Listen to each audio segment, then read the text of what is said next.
Yes, you are now listening to the sounds of Sports Reports as Ordered. And guess what, y'all? It's Catholics versus Convicts week. Got my shirt ready. You know what I'm saying? We in the building. We're going to give you a preview tonight, but of course, we got to talk about Texas and Ohio State. And while we're doing previews, it's back to the NFL. The AFC East is on the clock. We got predictions for you. We got thoughts. We got bold predictions. We got it all. Because I got with me the one and only, the world-renowned, world-famous, cool, calm, and collected. Born in Texas, raised in Virginia, representing everything New Jerusalem. And he said, 2-5, I ain't even got nothing fancy for you. I'm just happy I'm not a Jets fan. He is Mr. Logical. And of course, down here in the Alamo, I'm your unorthodox statistician going left so much you thought I was southpaw.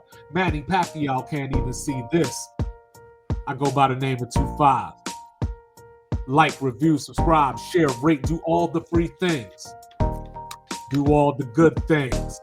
Have you a liquid death while you at it. So, Mr. Logical. Non-water. We've been doing these previews for a minute. Correct. You know, and this one should be a fun one because it's like I spent all day trying to figure out ways Buffalo won't win this division. And, Correct. you know, so I came up with things like Josh Allen, broken collarbone, you know what I'm saying? Like Sean McDermott hit by bus, you know. Like, that's about as far as I got. And then I realized it was futile. So let's start it off with the first question, I guess, Mr. Logical, is who finishes second in this division? Who finishes second? It's a great question. It's a lot. You can go a lot of ways with it. It might be the most competitive, non-competitive second place run, if you can put it that way, because I think there's only one playoff team in the division. Okay. So your second place team could be 7-10, or 8-9, but I just think there's only one playoff team coming out of AFC East. I think they all have holes, but if I had to pick right now, the team I think is going to finish fourth, and I'm torn. I believe popular opinion doesn't. I think people are predicting a lot of different landing spots for second through third. But if I had to guess, I would say Miami finishes second, just because occasionally you can win a shootout. And there should be enough games on the schedule to where the other team just doesn't play well offensively. So you can just win a shootout, like they have a game, but a game against New England. Okay. I think you just win that in a shootout. But then I think a game against the Jets, like in division, the Jets just won't be able to score points. And Miami just is able to get to 24 points. They're just able to just get a couple of points because between Waddle and Tyreek Hill, like I said, I'm not a big fan of Tyreek's antics, but I'm not a big public. My life is, streamed all the time, and I'm just kind of always. It seems like he's always mixing some conflict every time there's a mic in his face. Well, that was going to be one of my questions. Does Tyreek Hill finish the season in South Beach? Listen, talent versus tolerance. I think as long as he can take slant passes to the end zone, he'll be fine. And I think they'll feed him, or even those jet sweeps and stuff like that. Just getting the ball in his hands, he's dangerous. And I think that's kind of the reason probably sometimes where he just behaves the way he does off the field is because he's been able to get away with it because of what he does on the field. I'm not knocking him. I'm not trying to, shit on his man. Like I said, I'm trying not to be negative, but a lot of stuff he does is just like, yo, come on. Like, I'm out of here, man. Like, at the post-game press conference, everyone knows the 24-hour rule after a tough loss. You don't say anything until you sleep on it. You at your locker after the game, talking about you out of here, and then they don't make any moves. Now you're back. So I just figure that is a conflict, but the talent in and of itself, as long as you feed him the ball, you can win games. whether he likes being on the team or not. I'm pretty sure he loves being in the city of Miami. So like that's another thing another feather they have in their cap is like, listen, you love being out here. Where Well, do you you know want what's to live? crazy to me is that, and we'll get to the schedules here in a little bit, but looking at the schedules, I think you could argue Miami could get off to a 4-1 start. You know what I mean? The problem is that back half that we talked about earlier. Yeah. New England, if things click, if Drake May can be, say, I'll just call it above average. If he could be above average, New England could start 6-2 looking at this schedule. Yeah, but the playing problem with Drake being above average is like they don't have any.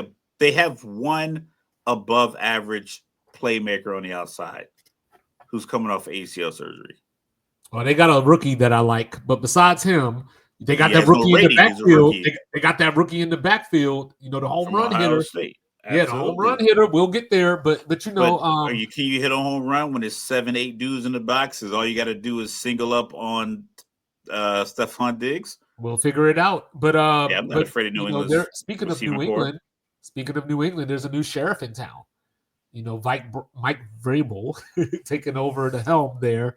So I would like to think, and this is just conversation, I would like to think that New England might be, say, 2 games better, just because I don't think Jarrett Mayo should have been the coach in the first place. And I think that, I don't want to call it toxic, but there was something going on in that locker room last year. There was a lot going on. According to some of the reports and some of the statements I've heard different players make, he just had a very we talk about You it thought he all was the years Belichick. we did all the years we've done in the military. You have managers and you have leaders. It seemed as if he was a manager that demanded leader level respect, and people are looking like, yo, you don't do leader stuff, you do manager stuff. So I'm going to operate with you like a manager. You're not a leader. Some people are a leader of men. They can just get stuff out of you. Some people are just managers.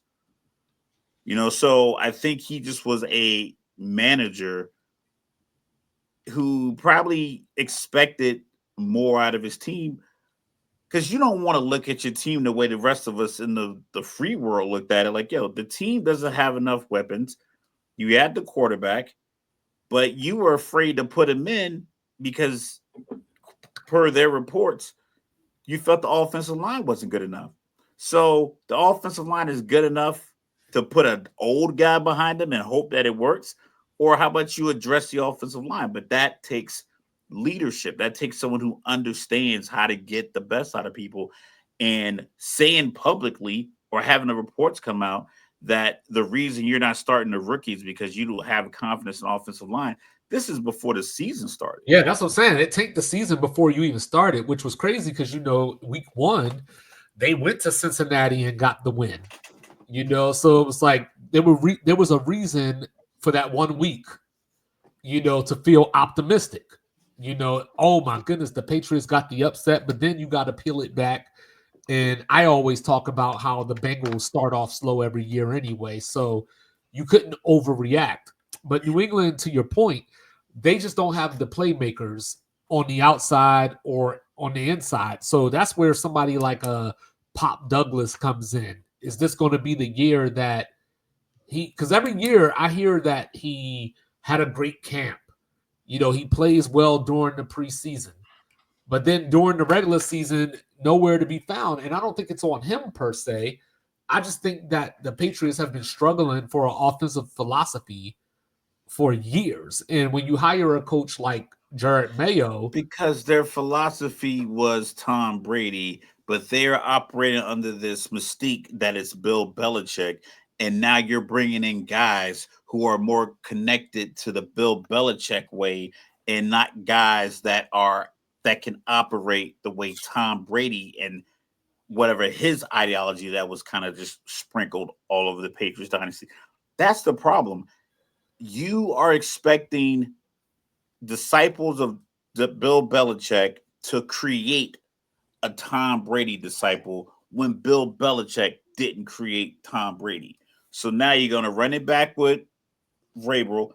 And I think they are probably more likely to finish fourth in the division than my other team, the Jets. I think it's a toss up between the two of them. Simply because when it comes down to it, 3rd and 7, you have to throw it.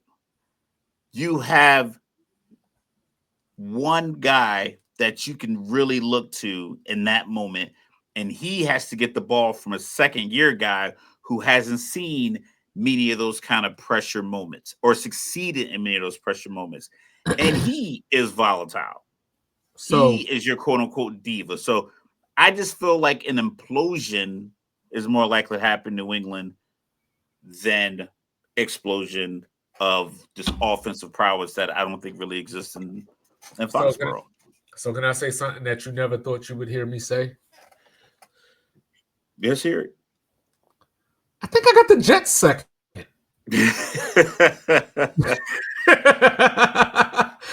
Ladies and gentlemen, by the way, that was not a joke. I think I got the Jets second. You know what I'm saying? Just so look, obviously they have a new head coach. Like I said, second is 7 and 10. No, I know. Hold Yeah, so on. like You know, having the Jets second doesn't well, sound just as 2 years crazy ago they finished. as it was. Well, just 2 years ago they were in the playoff race with Zach Wilson after Aaron Rodgers got hurt. Obviously, it didn't end well, but they were right there on the brink. They had beat Buffalo, swept them that year, matter of fact, and Yeah. they were on their way. So when I look at the AFC East, this is how I got there, Mr. Logical. So now All right. I know they got a new head coach. You know what I'm saying? But not only a new head coach, a first-time new head coach, right? So that's always going to be one of those either way. You just don't know which way it's going to go. But when I look at the personnel, that's where I'm like, hey, maybe the Jets are a little bit better than I thought. Because when I look at it, right, this is just in the division. I think they got the best defensive line.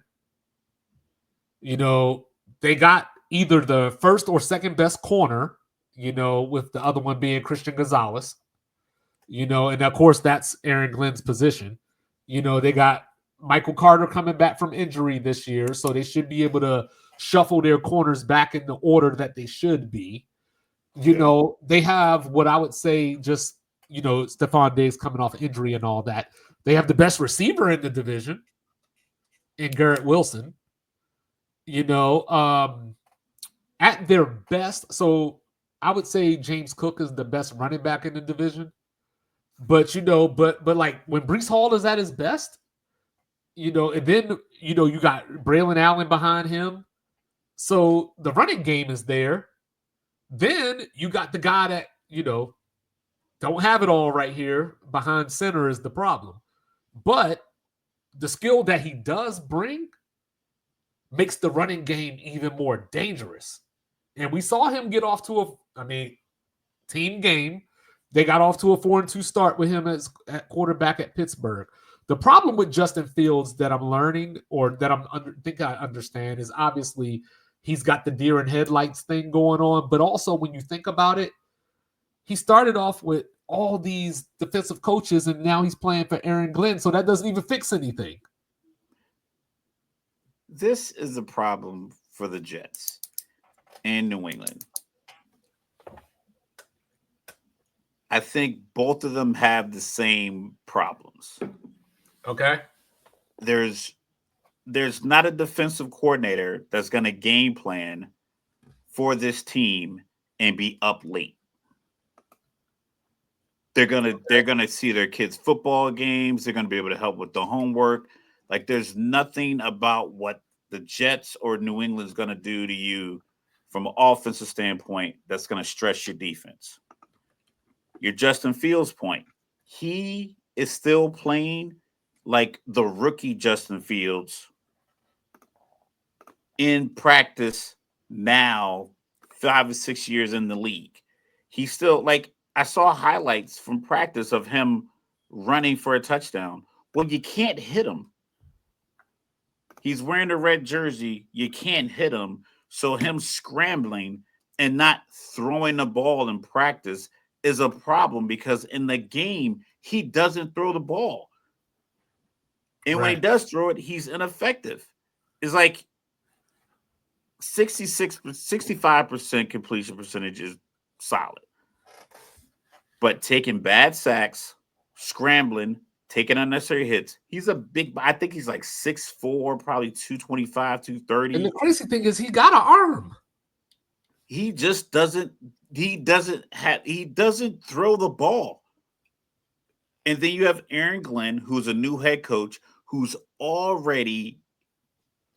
Remember when LeBron went to Miami and he played that villain role, and it just was like, this feels forced. Mm-hmm. And then they lost to Dallas, and the following year he was like, I'm just gonna enjoy basketball again. And I think they ran off like 27 wins in a row.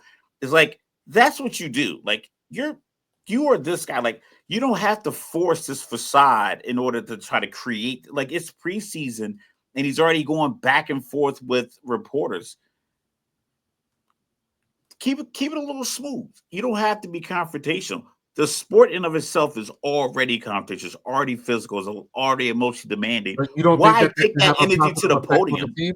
You don't think that can have a, No, like where the no, team is because looking at it, like, he's look gonna at have Coach, because he's gonna go to the podium when they lose and not be able to turn it off, and it's gonna be constant conflict. It's gonna be constant. We're gonna make a change at quarterback. so it's gonna be like Jared Mayo. It's gonna be exact same, and Vrabel's gonna be in the same boat because he didn't pick Drake May, and That's he's gonna interesting. find out that these guys are not the guy. It's a lot of quarterbacks that are in position because they look really good in the Under Armour shirts at the combine. They look really good in the pictures, and they don't play the position that well. They don't play the position well enough to secure an extension for the rookie coach extension, of the contract. It's a lot of like, you're tied to this guy's success and he might not be that good. I think the fans are very passionate about what they want. I think they're excited about Justin Fields because he is an exciting playmaker. But if it's Madden, give me Drake May, give me Justin Fields. But in a real life football game with rookie defensive coaches and limited weapons, what are we talking about? So I would like to think, that being reunited with Garrett Wilson will have some kind of positive effect. Now, I don't expect this to happen week 1 or anything, but as the season goes But along, he also had Olave. He has some other guys. He was throwing the ball just to the red spots in the end zone, like the back corners, and everybody was running under it. But he also had probably the best offensive line in the Big Ten. He had the best running backs, the best coaching staff. Is like, he had everything laid out for him, and he was allowed to just showcase his talent. But he wasn't. He is an NFL quarterback, like, when he was playing against college kids with a wide receiver core that's all probably on their second contract by now because they're so good. He doesn't have that with the Jets, and I don't know if, first of all, Jets fans are gonna let you hear it. Like, they will cuss you out from the stands. No mask on, just Justin, you piece of beep, beep, beep, beep, beep. Right there, just in front of security, the police, Jesus, and the judge. They gonna let you know how you feel. And that's gonna be what, the third team he's hearing that kind of chatter, or just constantly just. Well, I don't know if he heard it in Pittsburgh because, when the season started last year, I think it was known that Russell Wilson was planned to be the starter, but then he had the ankle injury. But there were also those conspiracies out there that were saying, well, maybe he's not hurt. They're just playing Justin, whatever the case may be, blah, blah. They don't want to announce that Justin was the starter. Like I said, they went 4-2. I'm not saying that he did anything well or anything like that, but this may be one of those, hey, don't do anything stupid and lose us the game situations. Yeah, but Pittsburgh has a leader at the helm, and they have playmakers on defense, and they have a philosophy to where we let the playmakers on defense run wild and create plays. That is but that's the mantra of Pittsburgh. That's the understanding. When you get there, it's football. Like Jalen Ramsey was doing an interview on the Pivot. He was like, man, the parking lot, man. He's like, I got me a big truck. He's like, I got rid of Lamborghini when I came up here. He was like, this place it just feels like football. He was like, I went and got me the big Ram truck. There's nothing but big trucks in the parking lot, just real gritty football kind of environment. The Jets are not that. All So right. it's a So difference. It's a difference in the philosophy. so let's talk about the champs here. So Buffalo, right? Last year, franchise records for points in the season. The first team in NFL history to score 30 passing touchdowns and 30 rushing touchdowns in the same season. James Cook got paid, and guess what? They still couldn't beat the Chiefs. And as we look at this, depending on who you talk to, right? They were inches away from beating the Chiefs. They were a play away from beating the Chiefs, or whatever They the were case still may be. down when he didn't So, get that first down.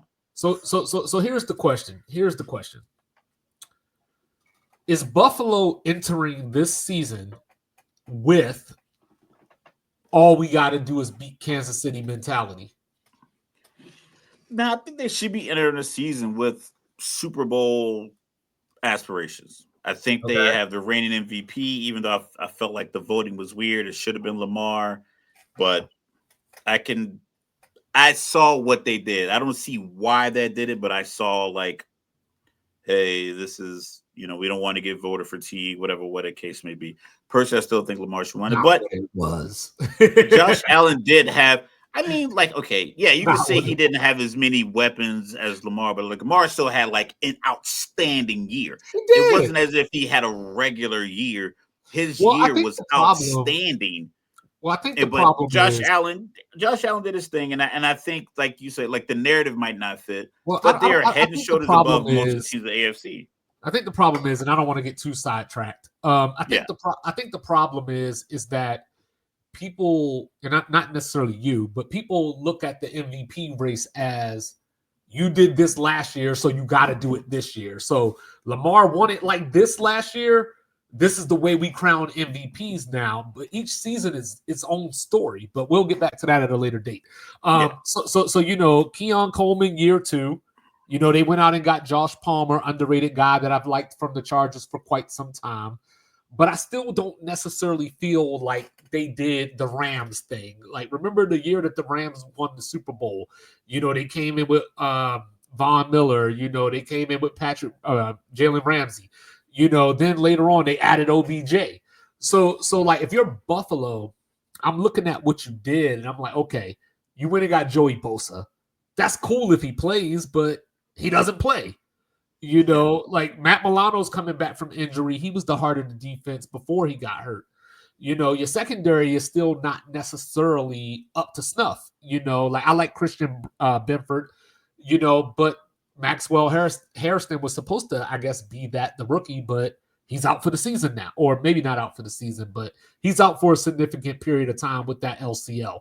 So when I look at Buffalo, and like I said, for me, I'm reducing it down to Kansas City.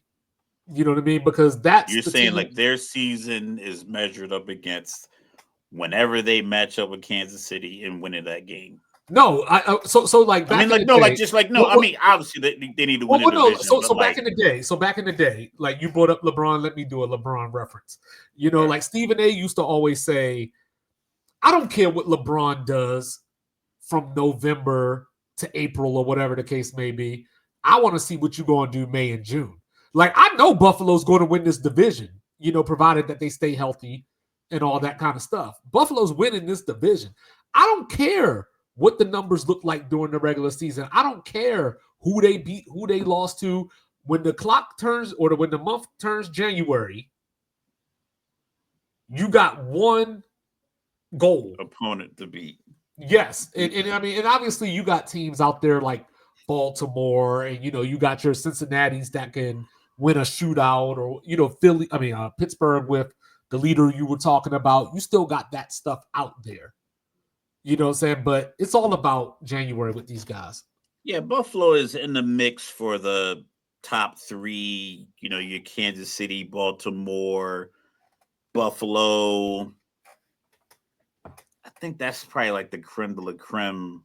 My personal opinion of like the AFC. Like I think those top 3, and then everybody else is kind of matriculate somewhere in that general 3 to 8 range. And after that, it's like, what's the point? Yeah, I guess you could sum it up to like they got to beat Kansas City. I just think the play calling in the game against Kansas City has to be if I'm gonna go down, I'm gonna go down playing the way that I played that's been successful.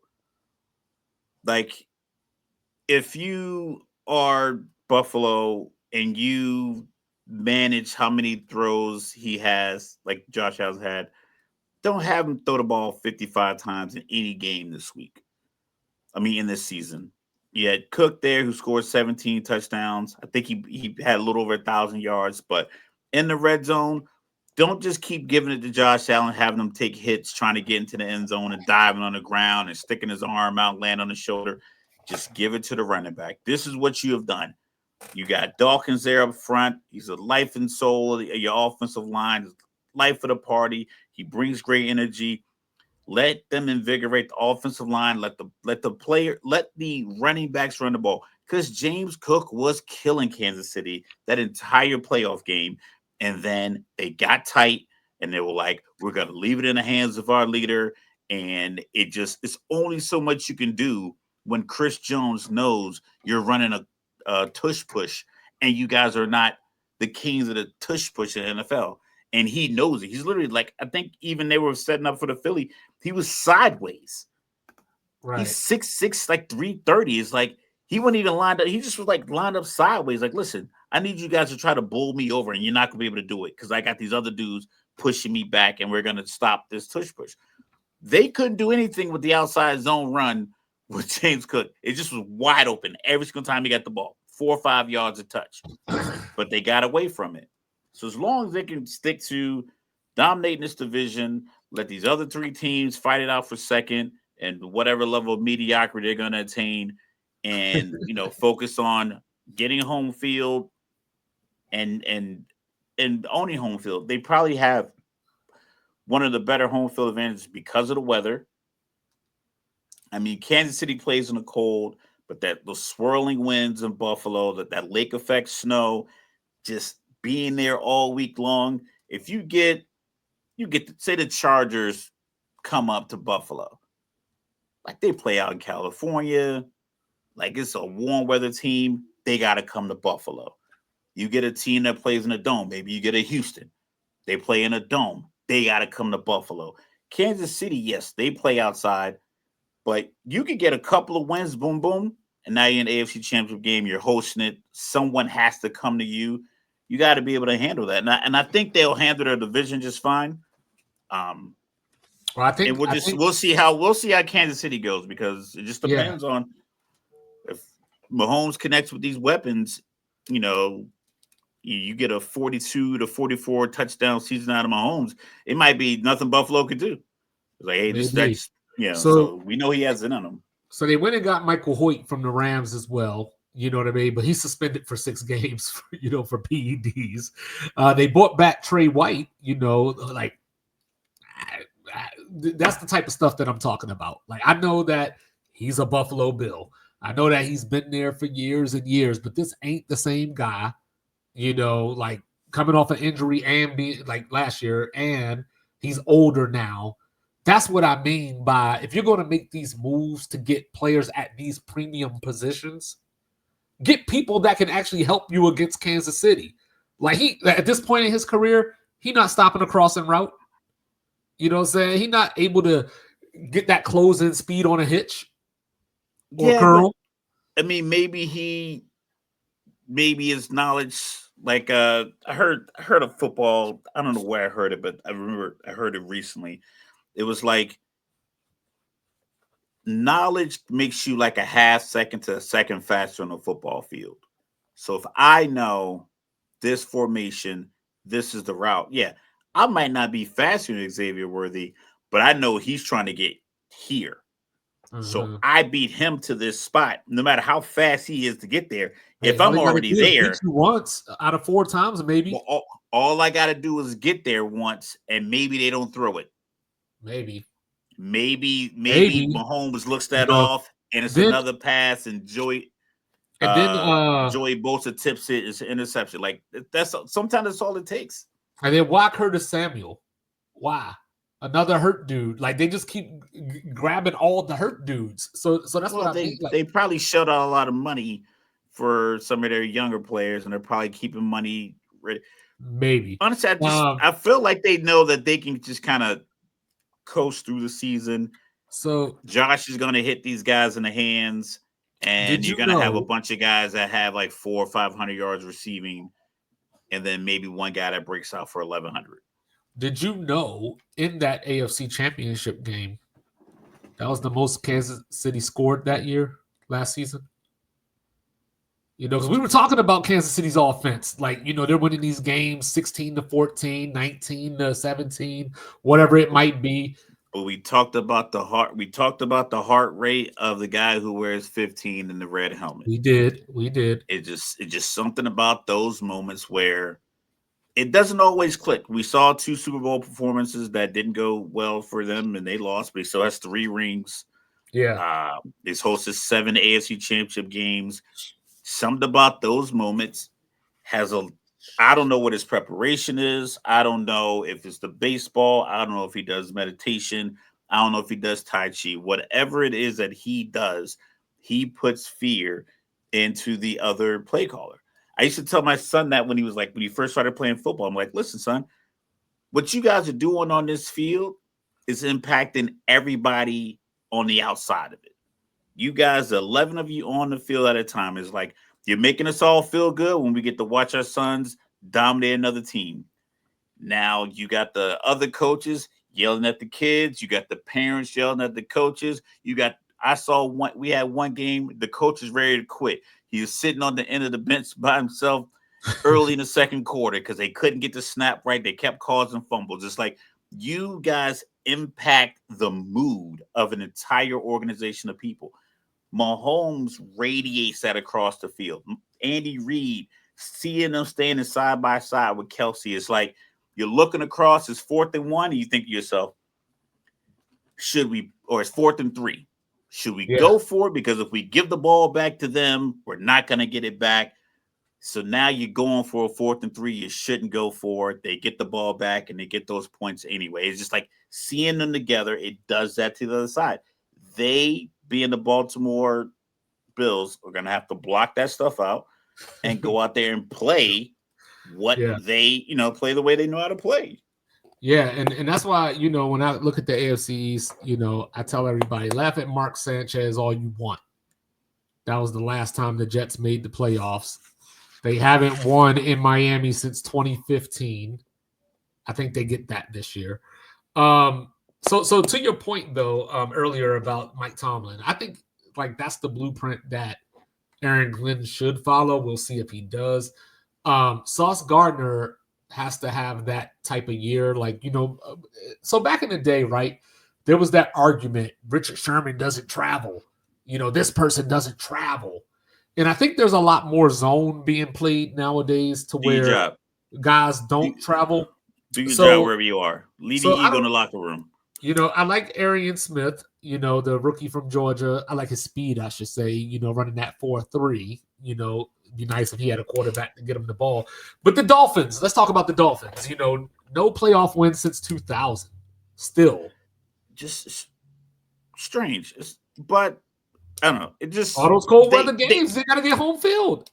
And they take a lot of years. They're very much like Cleveland in regards to the quarterback carousel. I think like the post Marino, I think Tua's probably has the most starts after Marino, maybe Pennington, something. But like for the most part, it's been a quarterback carousel since Dan Marino retired. So ever since Ace Ventura Pet Detective came out, Miami's been struggling to field a quarterback, and it sucks. It happens. You fire coaches and you're starting over, and it's just ebbs and flow. But like I said, they could win a shootout just because they have guys that can take a slant that they catch at the 38-yard line, make one guy miss, and they're hitting their head on the goalpost. See, that's cute. But what they don't do is short yardage. Last year on 3rd and 1, 11 for 20. On 4th and 1, 0 for 3. That's the problem. Slant. You can take all the slants that you want. Throw the slant. Just get a yard. We don't have a power back. We can either go get one off somebody's practice squad, or we find out which one of these offensive linemen used to play fullback in high school, put him back there to block. What if they don't figure that part out? Like I said, They when in got Ollie doubt, Gordon now. give him the rock. But I mean, it'll probably give it away. Like, hey, it's 3rd and 1. Ollie Gordon's in the game. It's doing. But I think I'd rather have that problem to fix versus the problems that New England and I think the Jets are going to have to fix offensively. People talk about Tua's health. I think he's been pretty healthy the last couple of years. I know he had the concussion scare, but he had the good year. The one against Buffalo, he hit his face hit another dude's thigh while he was diving. That's just poor planning. He should have slid instead of diving on the ground. I think anyone probably gets concussed from that. Josh Allen was concussed in that Ravens game. He was concussed against the Texans, I think it was 2 years ago, in that game where he went 9 for 30. Well, yeah, he was concussed last year against the Ravens when his head bounced off the pavement when a big defensive tackle hit him on a scrum. Like, he bounced, he was out, and then he hopped back up, and then he hit him with the smelling sauce, and he went right back out there. So if you hit your head too hard, you're going to get concussions. Right. If he was constantly pulling something, like you're a quarterback, why is your groin getting pulled? Why you have a calf strain? Why is your shoulder? Like, if he had those kind of injuries, I'd be worried. But it's like, as long as he doesn't take a knee to the neck, I think he'll make it through the season. So like, I just feel like offensively, like, they'll be better than the other two teams. So no playoff this year, because you said you think there's only going to be one team in the division that makes the playoff. So does that mean that this is Mike McDaniel's last winter in Miami? Where do you go? Where do you go from? Like, why do you start over? Just because you feel like, how many rookie head coaches? I don't want to be how many rookie head coaches to a backbite, but but I feel like you keep hitting your head against the wall. Eventually, you stop throwing your head at the wall. Look, I said I could be. A lot of these predictions are just, we're just guessing. I could be wrong. They could slide into 9 and 8, and maybe there's a back. I just feel that feelings or whatever.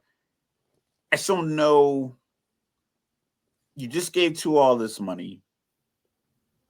Who are you bringing in that's going to maximize this player? Because if you figure you bring in a new coach next year, you're just naturally writing in a gap year in development.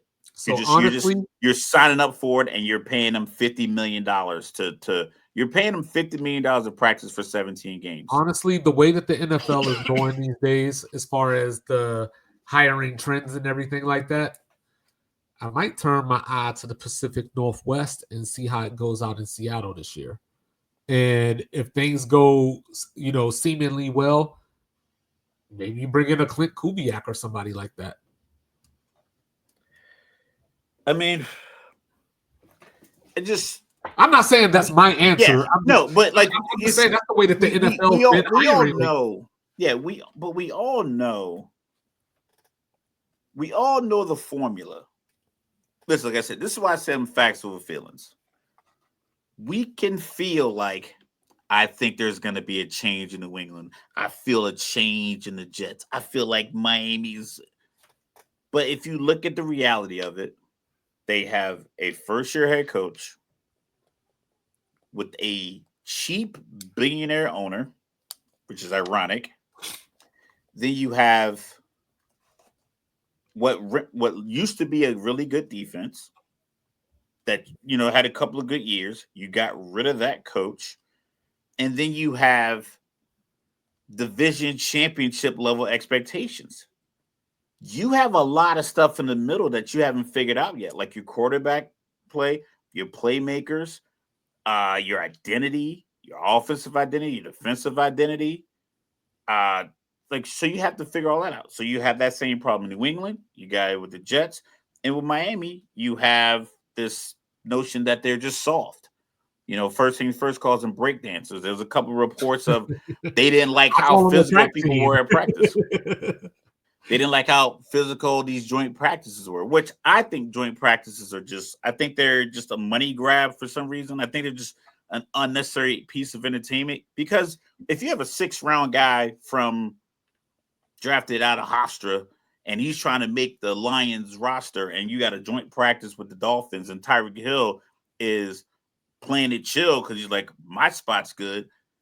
And this guy was like, listen, I'm gonna get aggressive. So you run that route, I gotta hit you.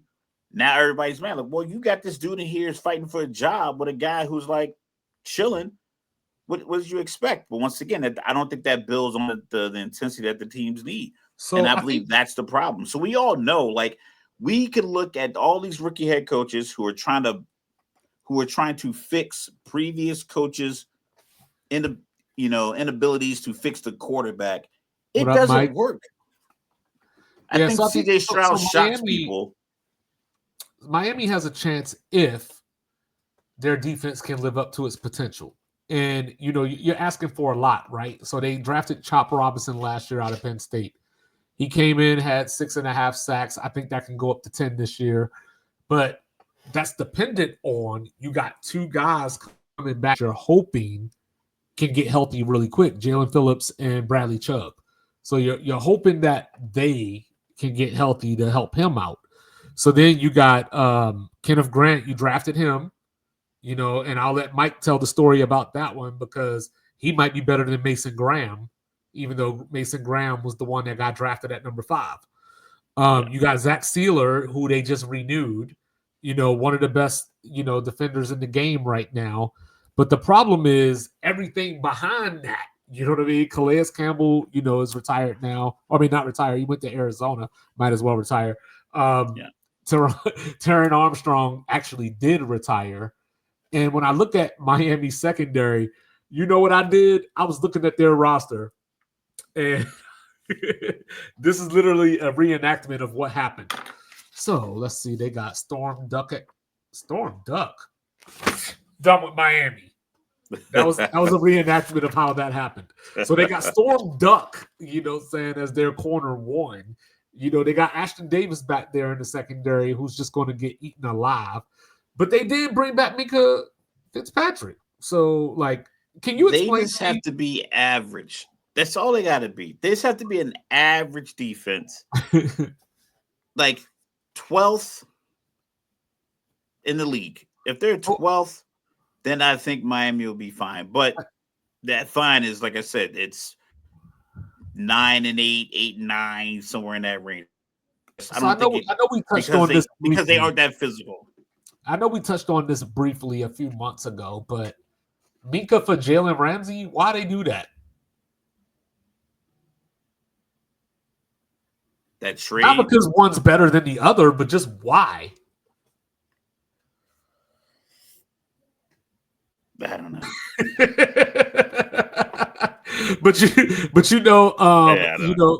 I got no answers. They got Jordan Brooks on defense. You want to get, sometimes some things are like addition by subtraction. He started his career there too, but you got to get certain Brooks voices out there. You want to try something new. But like I said, I don't think Miami is in like this dire position.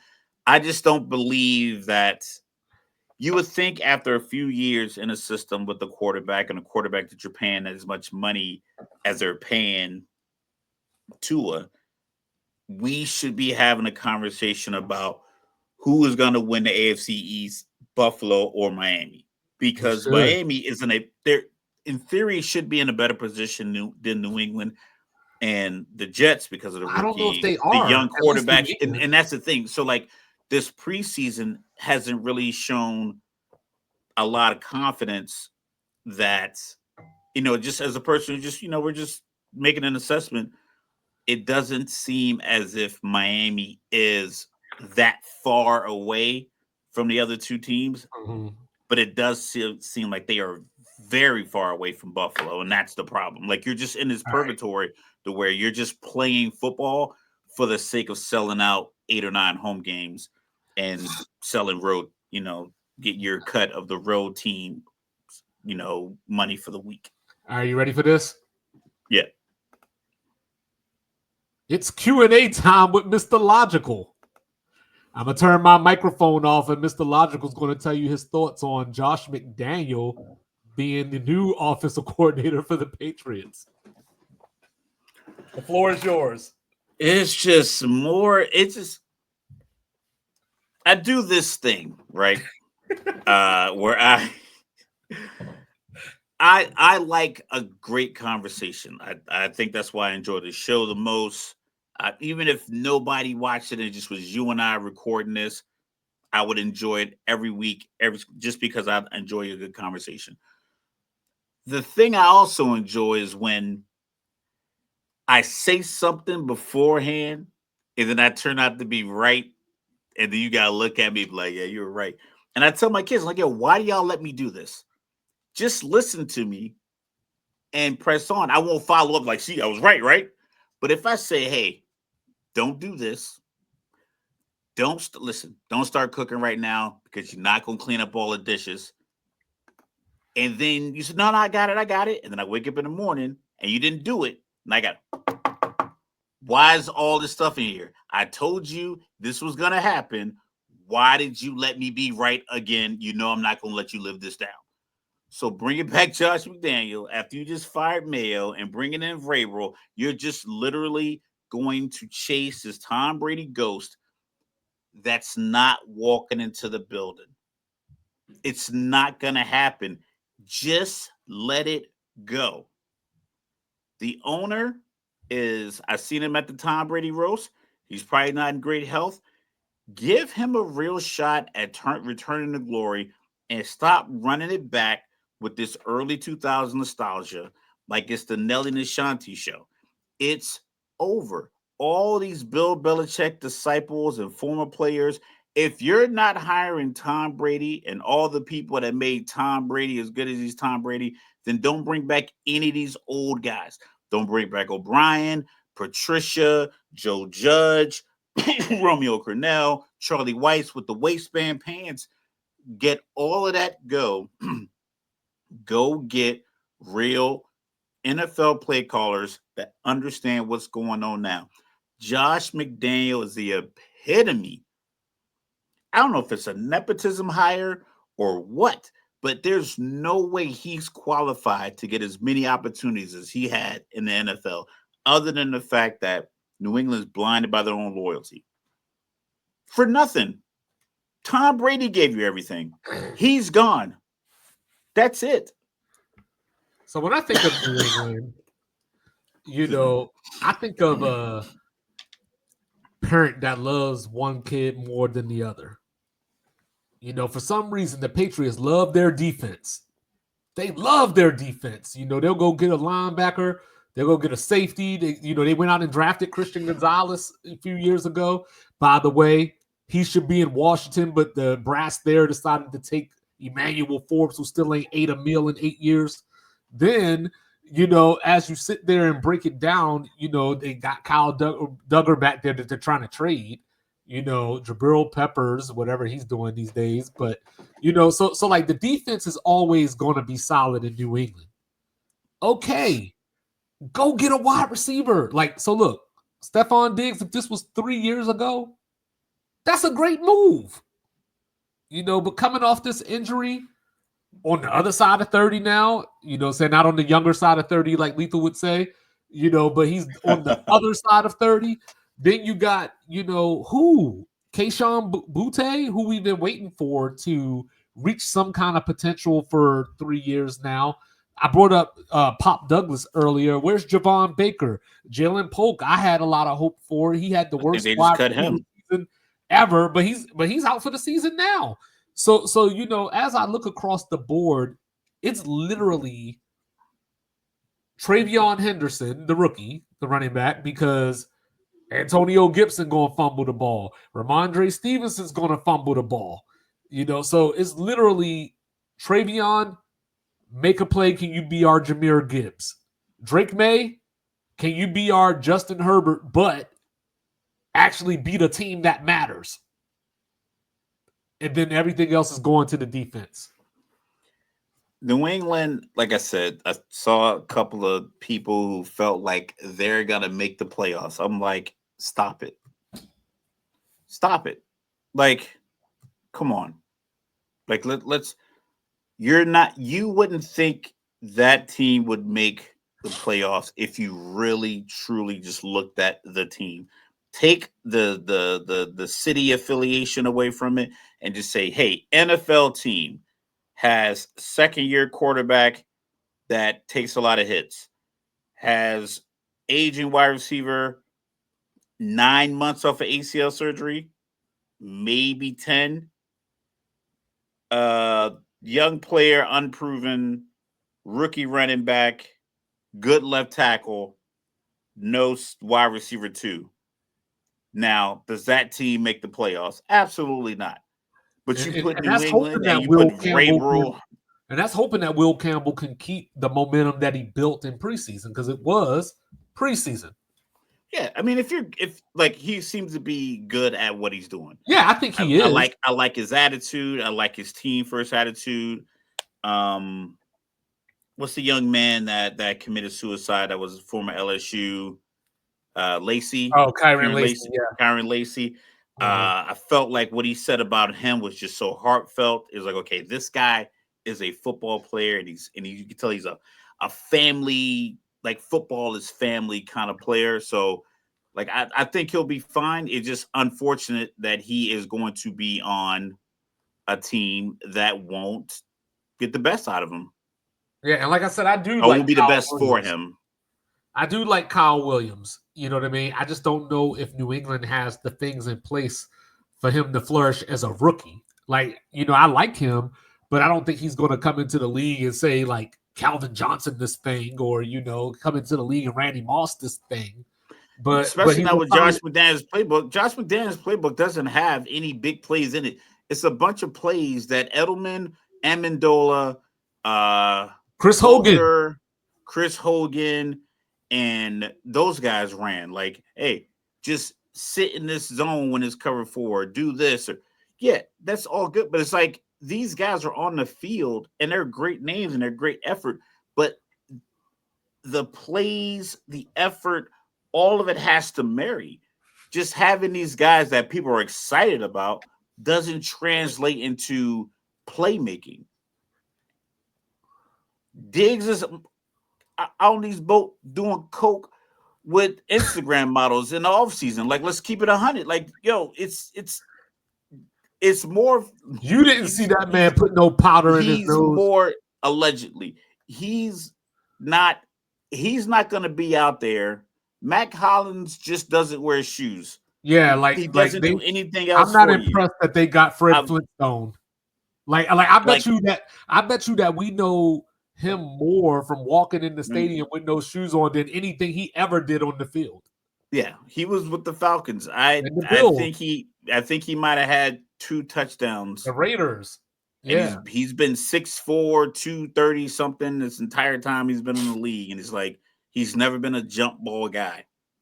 Like if you're going to talk about Mac Hollins, you might as well bring up Gabe Davis or something. That's the level he's on. Christian Kirk. So that's the thing, right? And but like I said, on defense, they went out and do these things, Milton Williams, what I'm saying, Harold Landry, so the thought is, and Mike Vrabel is, how can I word this? He's I like him, first of all, but he's a lesser version of Mike Tomlin at his best from the standpoint of he's done a couple of things where he turned shit into grits. And then it doesn't seem like he wants more. Like he's just like, give me a football team and I'll make it happen. I don't need a star. I don't need this. Just give me the team and I'll make it happen. I'm a grinder. I was let's say, underappreciated player, but I won all these Super Bowls with New England. I'm just a good locker room guy, just a guy like a grinder. Ryan Tannehill.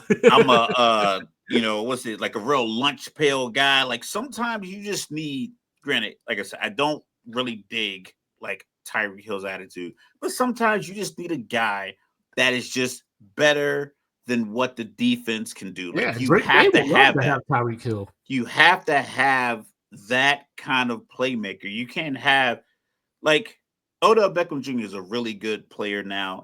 I mean he's faded, but like in those early days with Eli, he just was better than the defense. Just throw it up there. He could catch anything. He just was a matchup nightmare. AJ Green early in his career, like people didn't like T.O. T.O., when he was on your team, your quarterback had his best season of his career. It is a fact. You can check every single quarterback. The best season of their careers when they had T.O. because he was a big time playmaker that it didn't matter what the defense could do. Everybody on any wide receiver on New England right now, the defense just has to be there to make the play. You're not going to get beat off the ball by Stephon Diggs that often. He's not going to blow by the safety and the corner on many of his routes. Well, he's the reverse of what you were saying about Trey White. You know what I mean? He got the knowledge. He knows the spot to get to. You know, he knows how to be. Yeah. Yeah, third and 11, right? Third and 11, he's the route that you want to throw, you're going to look his way. It's just that after a few weeks of film, when you play New England October, the first weekend of October, you're going to know this is what they do, and these are the limitations of their offense. And it's going to be glaring. And it's nothing that there's not a player that can alter that. Like once it's locked in, like, okay, this is what New England does. They're going to try to win a lot of games, 20-17 or 20-13, and just front load the defensive line and hope that they could just keep the pressure on. But double move changes all of that. I want somebody. I mean, I don't think there's any way in hell that this is going to happen, but just for shits and giggles, I want somebody to tell me what kind of money I can make for Buffalo going 0-3. I can retire off of that. You know what I mean? It'd be the one hell of a parlay. Yeah, so as we're looking at the schedule here, the first 6 weeks here, it's pretty manageable. You know what I mean? Like I see at least 4 wins there, before you really try to get into it. Like Baltimore's the only 5 and a possible.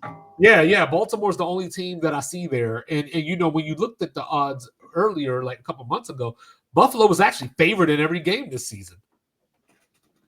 Go figure, right? Yeah. So then you come on down the road, saying obviously week 8 is going to be the big one. But I like that week 14. Oh, I'm sorry, week 9. I'm sorry. I like that. I thought you were being facetious. No. I just looked at it wrong. But that week 14 as well, saying? Like, is Cincinnati going to be able to force Buffalo into a shootout? Well, they're going to have to because Buffalo's going to walk in with 21 points. In warm-ups. They're going to look across our list, man. We got 3 touchdowns on our first 3 drives off the bat. All right, so let's do it like this real quick. What is Buffalo's division record going to be at the end of the season? Division record 6-0. All right, so 6-0, right? So there you go. 7, 8, 9, maybe 10, 11, maybe 12. Maybe. I don't see 13. Yeah, 14-3. Yeah, I'm looking at a 13-4, 12-5 at worst. I got best most likely.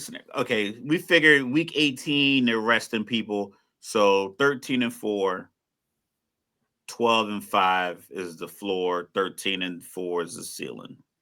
Yeah, so then keeping it going. As we look at the schedules here, I'm going to pull up New England next. Just because. So here we go. Here's the Patriots starting off the season. So before you say anything, so this is what I was talking about. Looking at this schedule, and I'm not saying that New England's this great team or whatever. I'm just saying if all things created equal and go well,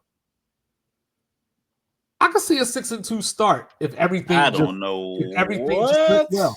Well, think about so I'm looking at this, right? Where Carolina's going to put up points. I don't trust Pittsburgh's going to put up points. I don't trust Geno Smith. You trust him more? You trust him less or more than Drake May? About even. Yeah, give me Geno. Geno Falcons led the again. league in passing at some point, or Yeah, over still didn't make the 7% playoffs. How completion. about that?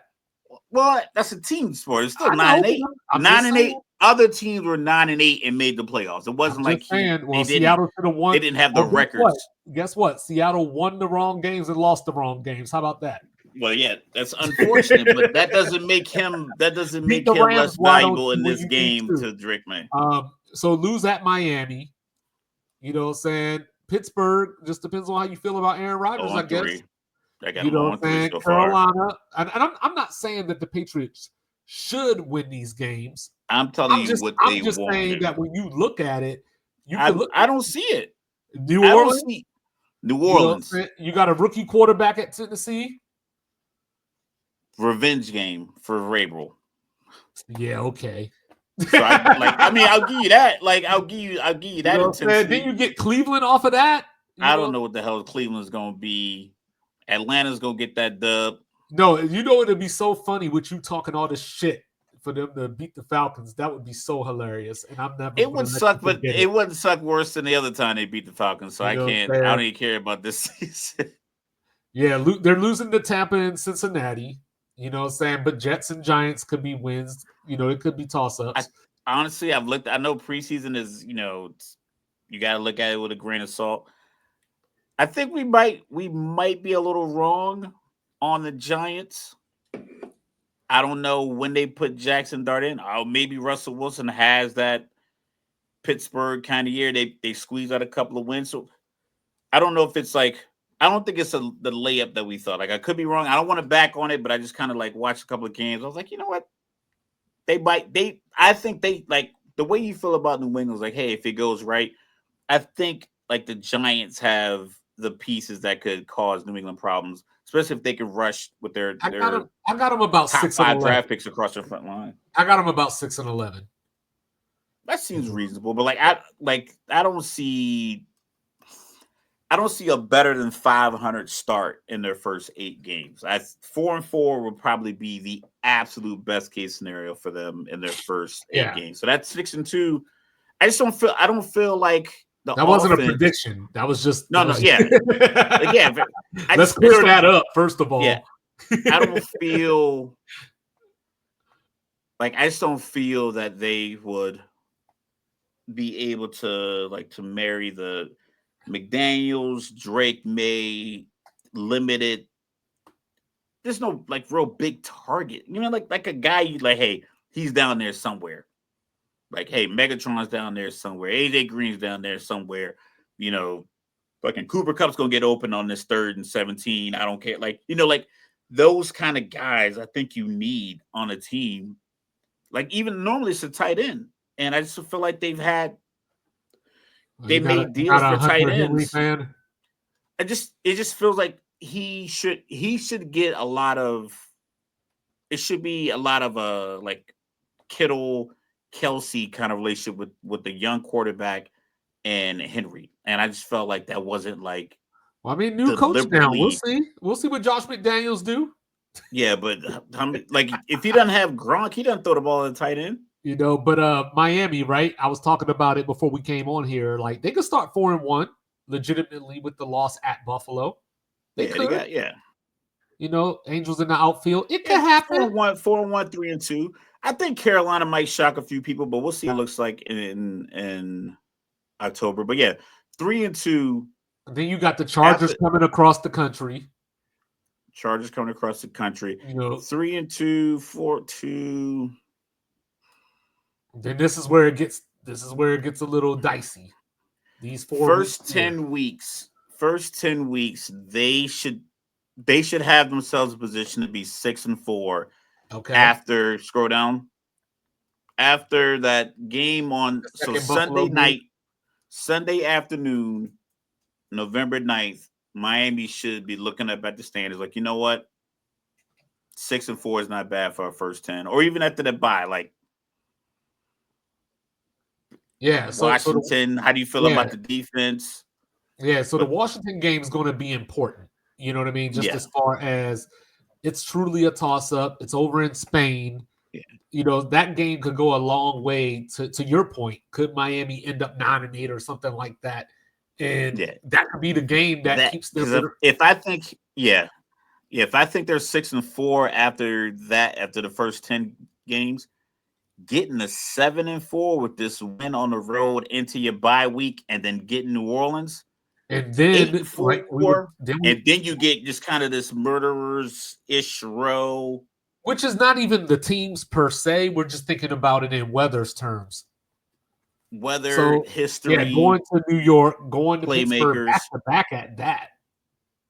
You know what I'm saying? Then you close at New England, which is going to probably be cold, and snowy. So, you got to try to outscore Cincinnati in between all that. And then that Tampa game could be a toss-up. Yeah, so I think Miami, they're all day games, so it should be theoretically a little warmer Sunday at noon. That 7:15 game in Pittsburgh is going to be cold, though. I honestly think that their best case scenario could be 10-7. Yes. You know what I mean? That could be their best case scenario. I got them if more you're like a Dolphins fan. If you're a Dolphins fan, you are hoping that going into the bye week, just somehow they squeeze out 7 wins. They have scroll back up. I just want to see the first 7 games. You got the Chargers. Cleveland might be playing either old Joe Flacco, dealing with the media scrutiny of Dylan versus Shador. The Jets, I just don't feel like their offense is going to be firing all cylinders. Carolina has big bodies at wide receivers, but we got to see if the quarterback can make it work. So there's a few games in there that you should be able to squeeze out. Indianapolis, you got to win that game. Like, that sets the tone for your season. If you don't win the Indy game, especially on that field too. On that field, in turf. Yeah. Danny Dimes, you have to. I got them 7-10. I got them 7-10. And then we'll close it out with the Jetropolitans here. I haven't said that in a long time. I've been slacking. The Jetropolitans here. So, the Jets get it rough right from the start. Right from the start. Realistically, I mean, there's a scenario they could go 0-6.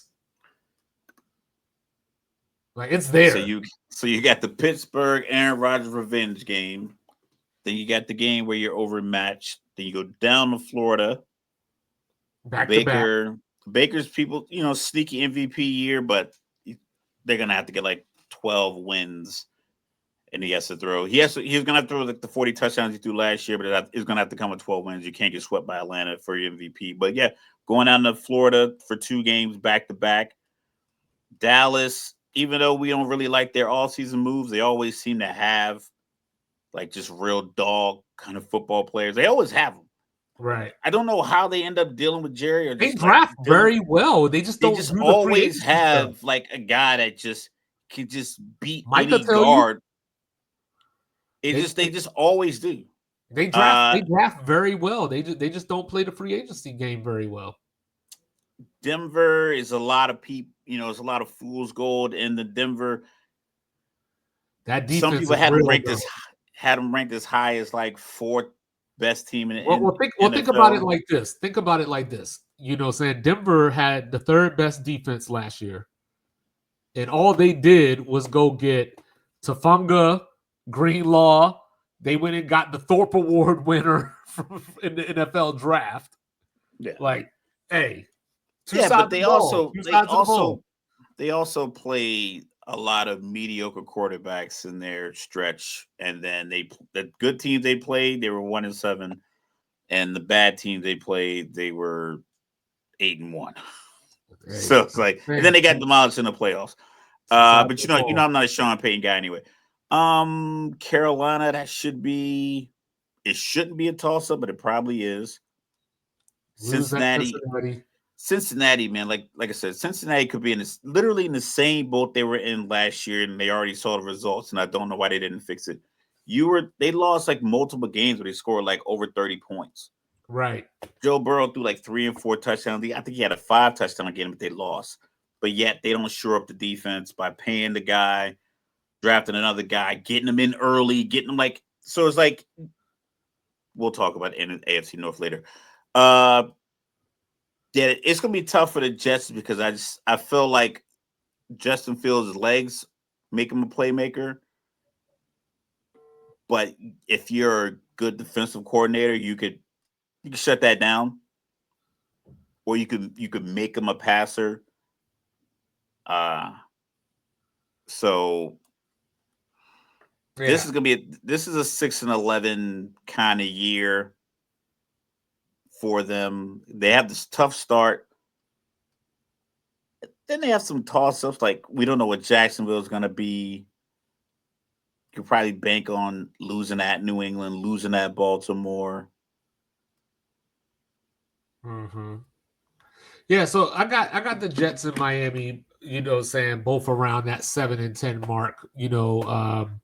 The Jets could obviously, like I said, they could start 0-6 with that schedule, but we know the NFL year to year, switches around a little bit. Some games go the other way from the year before. So that's the AFC East. So now we got some other business to tend to, Mr. Logical. True indeed. So we got some other business to tend to. So we got the Catholics versus convicts. Saying finally, after all these years, I finally got me a t-shirt. I've been waiting since 1988. Saying? This is a dream come true. So they haven't played since 2017. Way too long, if you ask me. True. This game is on Sunday. On Sunday, I said, doubleheader, Virginia Tech and South Carolina during the day. And we got this one Sunday night. Notre Dame favored by 2.5. So as I was telling you off air, this game is going to come down to who can penetrate whose line. Like as bad as Miami's defense was last year, their defensive line is real. They got some playmakers all over the defense. They just got to get the scheme right. And I talked about Corey Heatherman coming in as the defensive coordinator. Now, I don't think you can go from as bad as they were to locking it down, especially in your first game of the season.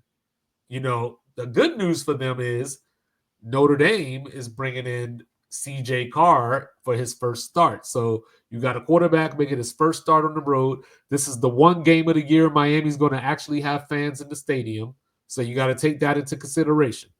So, Mr. Logical, I asked you, as I was making the point about how Miami's defense can't go from so bad to so good so swiftly, does their bad defense negate Notre Dame playing a first-time starter?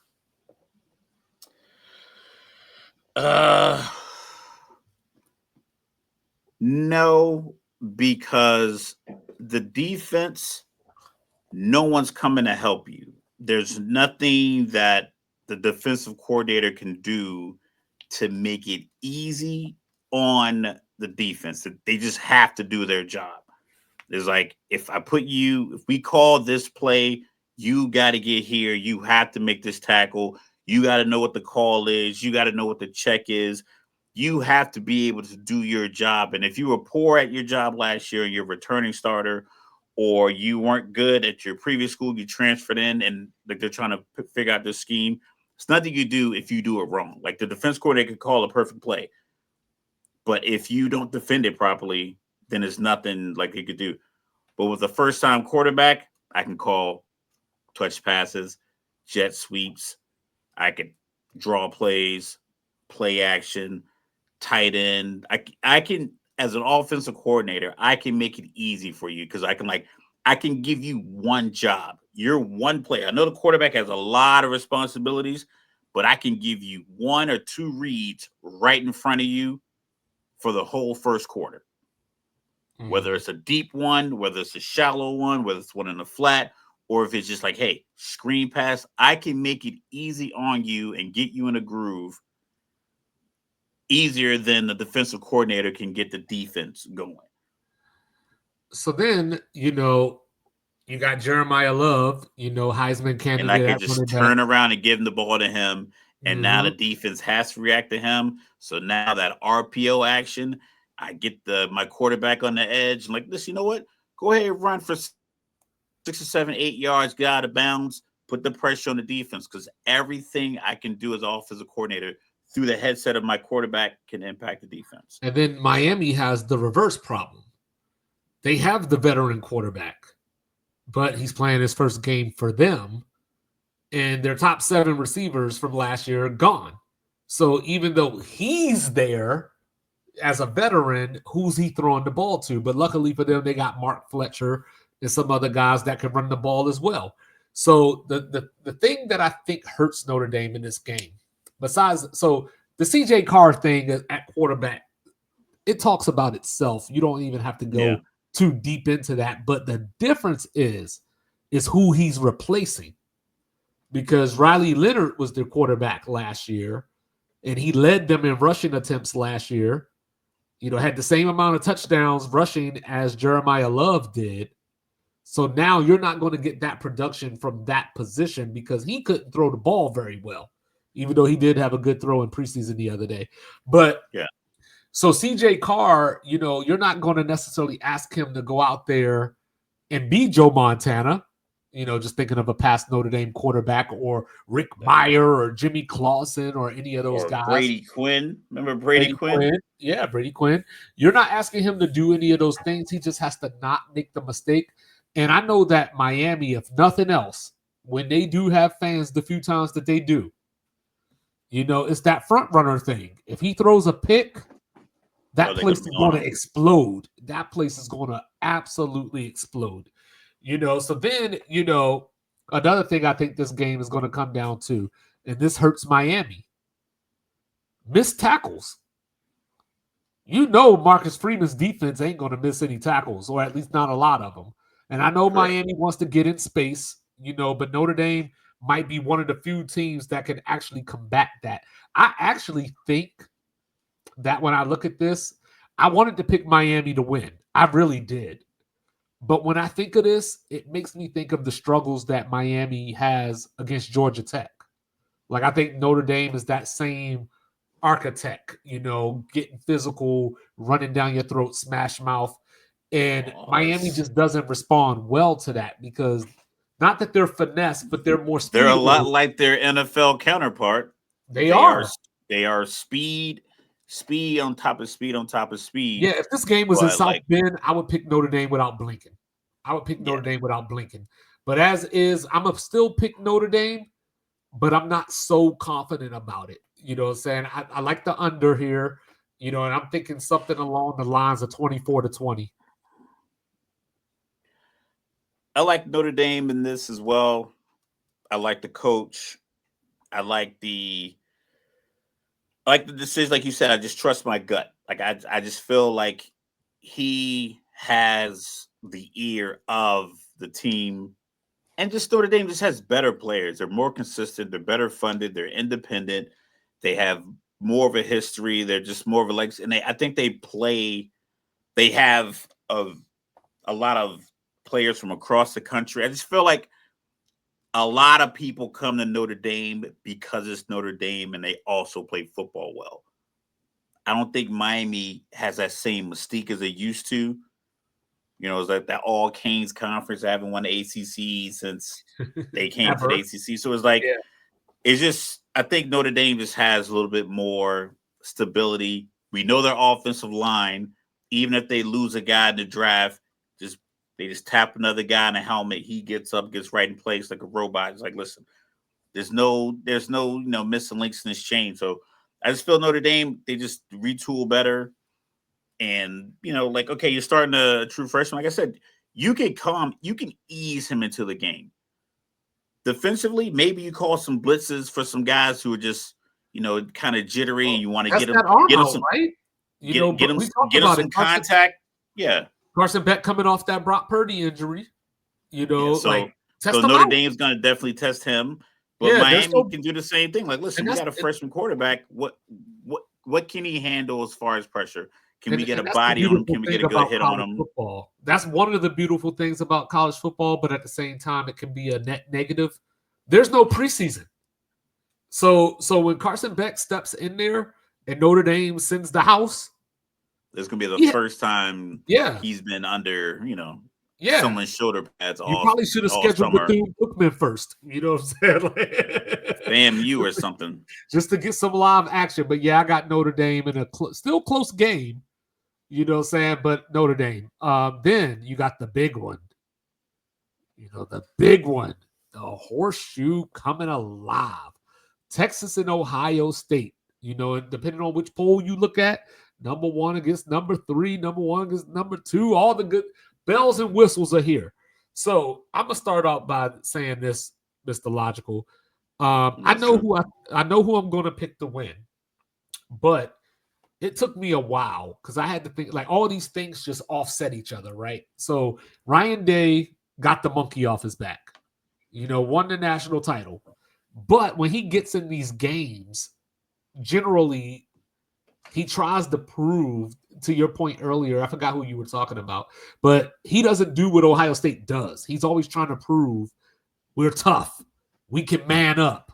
And Buffalo. I talked about it. Yeah, and I talked about it last week, you know, where they had the game at South Bend where the 10 men on the field happened and they got out of there with the win.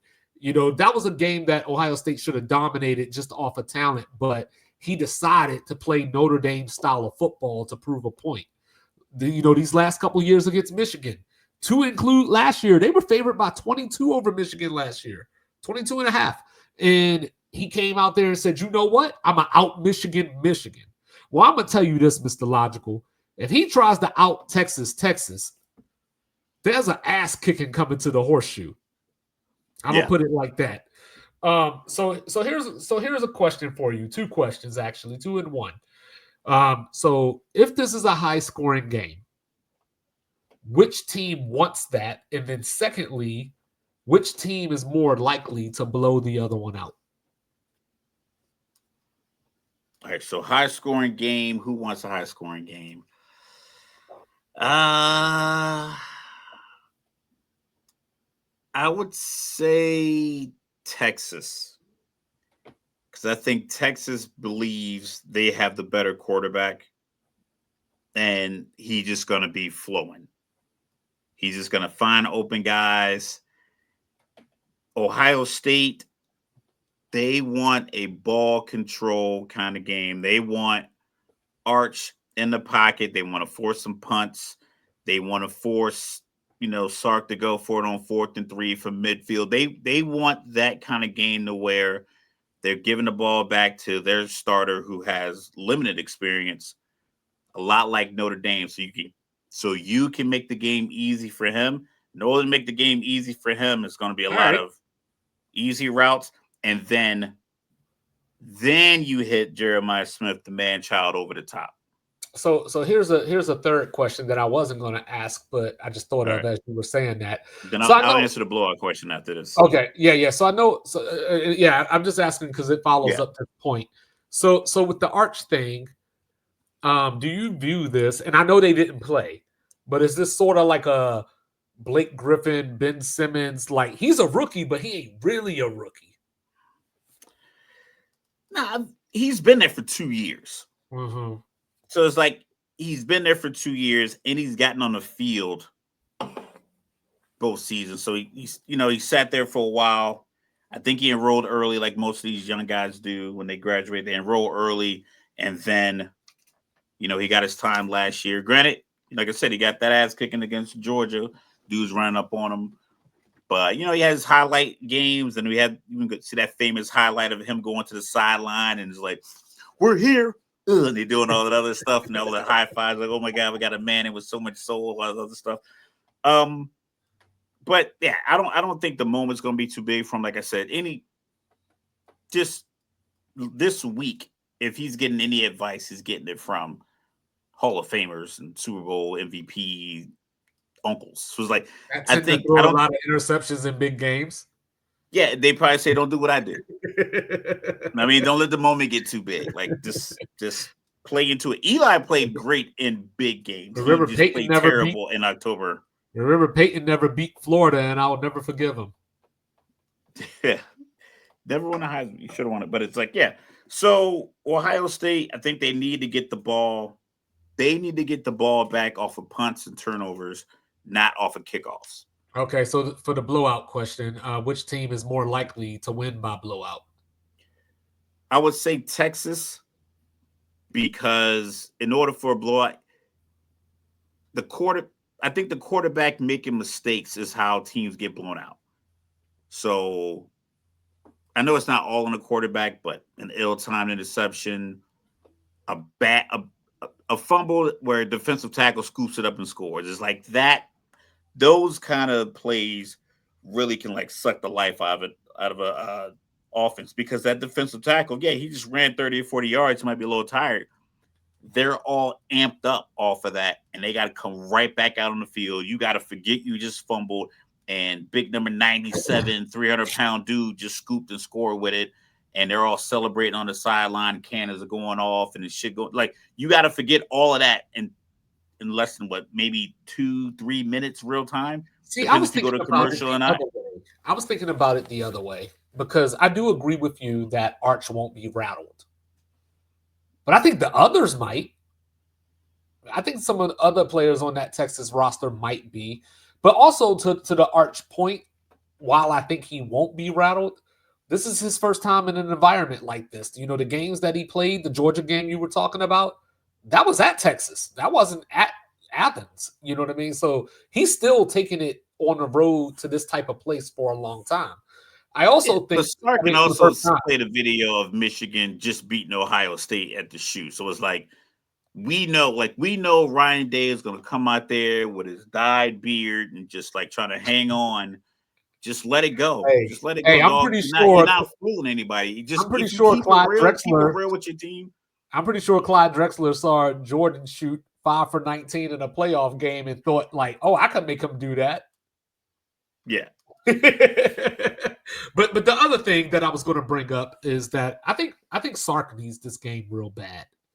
You know, just from the standpoint they went into Michigan last year, you know, smacked them around 31-12, but that wasn't a real Michigan team. That wasn't the JJ McCarthy edition, national title edition. You know, Ohio State ended their season last year. You know, they lost to Georgia last year. They lost the SEC title game to Georgia, you know, without, you know, Carson Beck in the second half. I think Sark needs this game, not for any hot seat reasons or anything, but Yeah. I think he's in that Ryan Day spot right now where it's like, hey, you got all the talent. You're probably the best play caller in college football. You Pro got to win sell this off. game.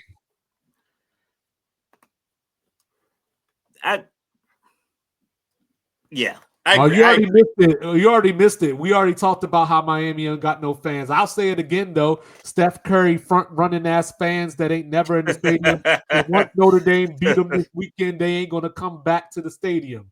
There you go. There's your Miami slander for the day. You know, but so I was trying to think of something to compare this to, and I couldn't find it because Quinn played Bama that first year that he started, but it was at home. He got hurt in the first quarter. I mean, he was on his way. I mean, 9 for 12, 134 yards, but like I said, it was at home, so I can't really make a direct comparison. So the other thing that swung it in Texas's favor for me when I was thinking that is the new coaches, because you know I would be a hypocrite if I didn't bring up that Ohio State has new coordinators on both sides of the ball. You know what I'm Yes. saying? One of them being Matt Patricia, who hasn't had a great track record the last few years. The Guy's not other, a winner. Just the flat out not other, a winner. Brian Just not a Hartline, Brian Hartline, who's probably one of the best recruiters in the country, but he's never been an offensive coordinator. He's never called plays. And it makes me wonder, and this is just me, I don't have no reason to think this, it's just a question. I was thinking to myself, is the wide receiver going to get pass happy? well, depends on how effective your number one would have been draft pick wide receiver is doing in the game. I don't think you can get too pass happy with a guy making a start of this magnitude for the first time at this level. So it just understanding football and Brian Hartline being a Ohio State guy and an NFL wide receiver, and being around football for, I imagine, since he was 10 years old, he has to know, like, yo, I can't go out here with this guy and this crowd and just have him throwing the ball over the place and people are booing. You know, there's another good quarterback on the staff. There's the backup and probably the third string guy are probably really good and fan favorites. You don't want to put your quarterback in that position. And you're still Ohio State. You're still big up front. You're still running the ball well. You're still, you still have the best, a couple of the best tight ends in the Big Ten. So it's like, just do what you do and help him ease into the game. Like I said, like with the Notre Dame quarterback, you already know every, and then even with the commentators when these games start, they always say, we got to get a rookie to ease into the game, or he'll get his first hit. Now he's alive. He gets tackled once, or he runs out of bounds, or so there's always something that even the commentators recognize as people who talk about the sport. Like, there's an importance to getting your guy in a rhythm, throwing 3 incomplete passes on the first drive, or going 3 and out multiple times because you keep throwing the ball. It's probably not the best way of doing it. Yeah, so then I thought to myself, okay, just like the Miami Notre Dame game, right? The big nasties in the trenches. So, Texas is down one of their best offensive linemen, Kojo. Looks like he's out for the year, probably. They have an offensive lineman with an injured hand right now. So we'll see. But Ohio State, lost a lot off of that defensive line. They still got the talent because they recruit that way. But this is going to be one of those trench battles, because they both got speed. There's no need to even get it. Who's going to beat who to the spot? Like, they're just fast. Yeah.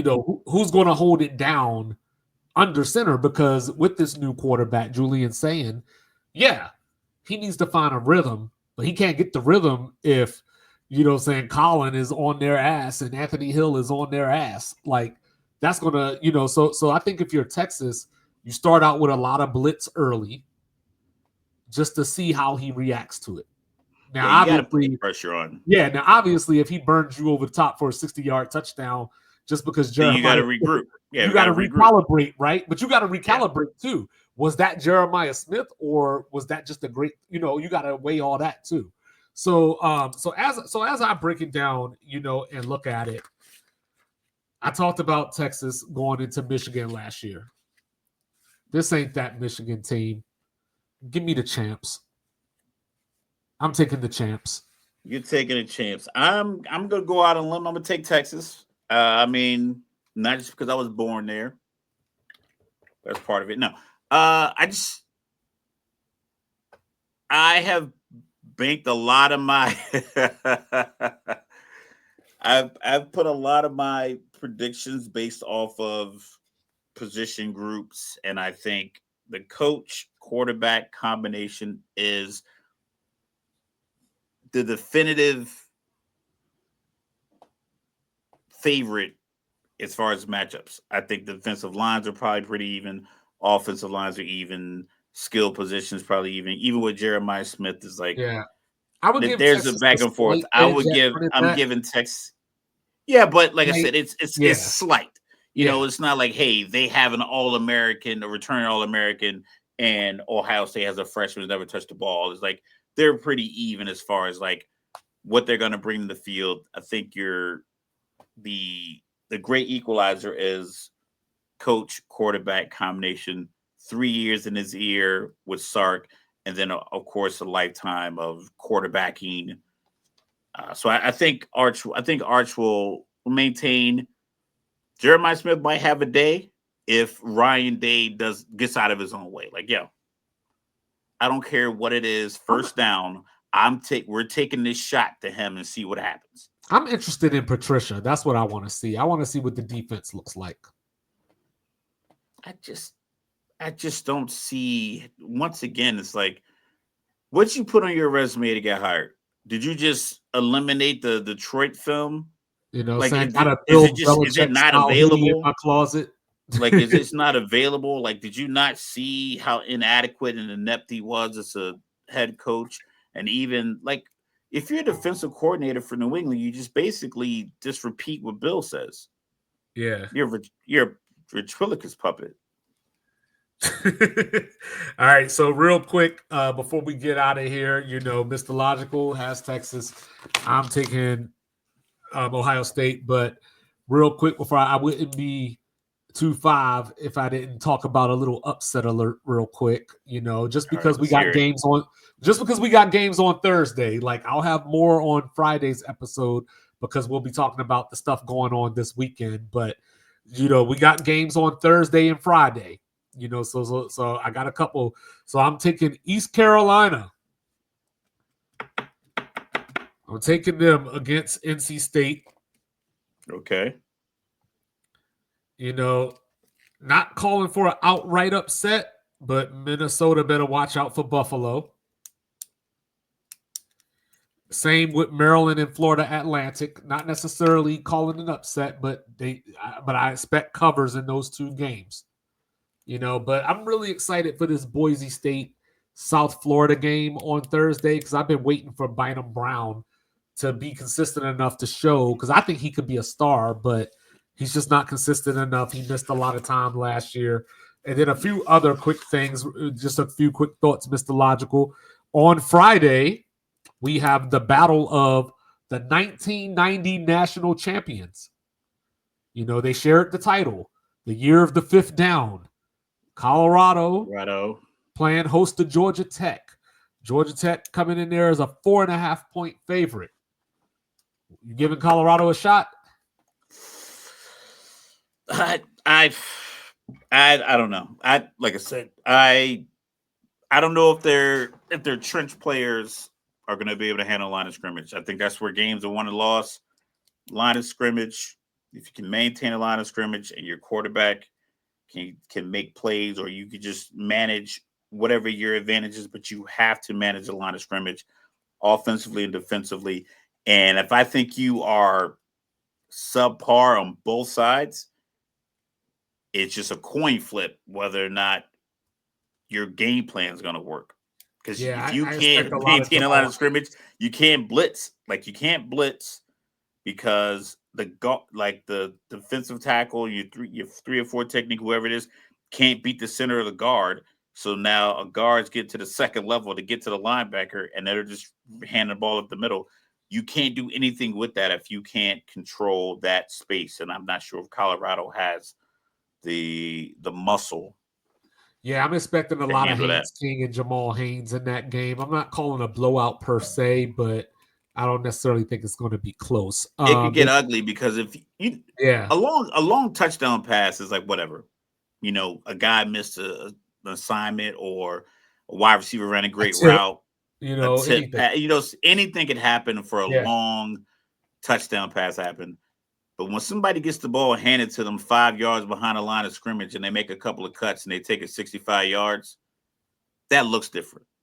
Yeah, that hits different. Everybody should have been able to make that play. 11 people should have been somewhere near that play to make that play. But if a guy just runs right up the middle and it's a touchdown versus a one-on-one on the outside. And Colorado did, name Caden Salter as the starting quarterback. So we'll monitor that situation. Also on Friday night, Mr. Logical. Also on Friday night, Hugh Freeze. Ooh, back in the building. And those Auburn Tigers going into Waco to play the Baylor Bears, favored by 2.5. I don't know. So I was thinking about this. We were talking about Auburn the other day and this whole, system that they have for calling plays. And, do I believe in Jackson Arnold? I still don't. but I just wonder if Auburn is going to be to your point, if they're going to be too physical for Baylor. Because Baylor's more of that. Baylor's still Texas. Defense. I know, but they're more of a speed defense more than a so Texas, right? Like the Longhorns, they could play any style, right? Like they got the speed, they got the monsters, they could do it all. Texas A&M, same they're built like Texas is built like a professional and an NFL team. Yeah. Baylor is more like, hey, I got this guy that should probably be a safety, but he's so fast, I'm playing him at linebacker, and I think that gets you in trouble against these SEC some teams. of these Alabama. Yeah, I'm These going to pick Alabama, Auburn to win. Mississippi, I'm Florida going to guards. I'm going to pick Auburn to win, but I'm willing to be wrong. And then of course, last thing before we get out of here, I would be remiss if I didn't say we got Dylan Raiola playing in Arrowhead Stadium. Who came up with that schedule? Yo, it's just cosplay, man. It's a big deal now. I was in New York City. People were dressed up like Sonic and the Hedgehog and Tails and other anime characters. Cosplay. That's what it's all about. So Dylan Raiola out here cosplaying Mahomes. I saw a quote today. I hope it's fake. He's like, I can't help it if God made me look like him. I hope that's fake. I hope it's fake. It's funny if it isn't, but it's even more funny if it's but real. they are going to be playing at Arrowhead against Cincinnati. Because And I think that game is going to be a lot closer than people think. I'm not calling upset alert or anything, but just keep your eye on it. I think I saw it. Nebraska, I think it got bet down. I can't even remember the number right now, but it got bet down. Cincinnati's defense is a lot better than it's going to get credit for. I just don't know what Cincinnati's offense is going to look like. Nebraska, though, lost their defensive coordinator down at FSU, Tony White. So watch out, Bama. Watch out, Bama. But we'll be back on Friday to talk about Florida State, Bama, to talk about LSU, Clemson, sprinkle in a little TCU, North Carolina to go along with our AFC South preview. True indeed. You know what I'm saying? Watch who I pick to win that division. Just flip a coin. Yeah, you might as well. But he is the world famous, the world renowned, even kill, Mr. Logical. And all you need to do for him, he don't ask for much. Just don't bring feelings to a fact fight. Don't do it. And then, of course, down here in the Alamo, I do believe in Joe Hendry. I am 2-5. See you in a few days. Enjoy your football on Thursday. Be on the lookout for some 2-5 dailies or something. Grab your liquid deaths and like, review, subscribe, share, rate. Do all those free things. Do all those good things.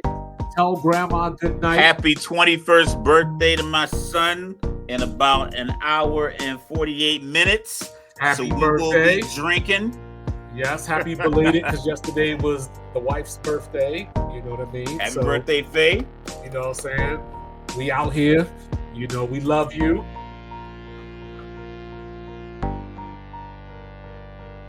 Peace.